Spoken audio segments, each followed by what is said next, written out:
اول ریکا سرکیه نزدیکی 10 گونده که دکهون لای باشور ناحیه شیرازه و که هولاتیان وان گونده دبیجن. اول چندی سال حکومت سوزا غیر کردن اول ریکی داده مال تان و که بهوستا کاوی جناحات یا غیر کردن.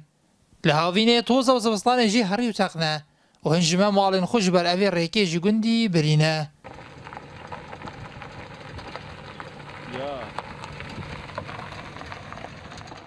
بهر بگه تقریبا 2006 حتی 2007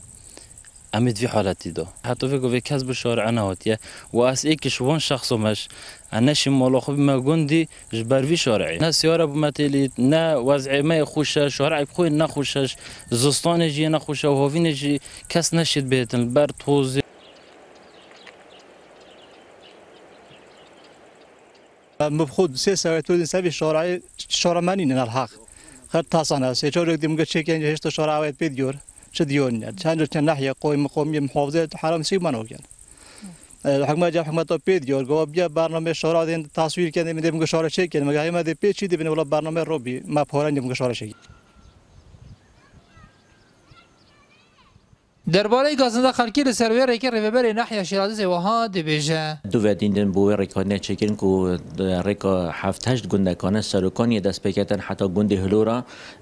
هر ودینه که جوره که کو ودینایی که هکر هاتو بیت تکل کردن خوش کردن کوج می 330 میلیون دینار هاتیا چکن و کوج یادی ودینا دی کوج می 535 میلیون دینار هاتیا چکن اگر هاتو هات غیر کردن تیمه که وکو برنامه که کو پروگرام که ریوبریا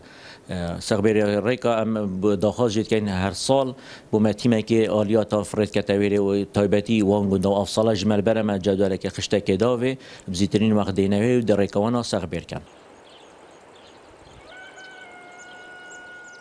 ریک ایک جی خدمت گزاری هر گرنگ و دستپیکی جوی هر گونده کی تایبت اگر ببیت ریکا سرکی چندین گونده و کو اون دکبن لای باشور ناحیه شیرازه کو بگوندن زیباریا برنیاسه لماجی حالاتین وان گونده تو خازر ریکا وان یا سرکی بیت غیر کردن تا کو بشن بصناهی هاتون و چونه بکن. نهدور ماری ان آرتی ناحیه شیرازه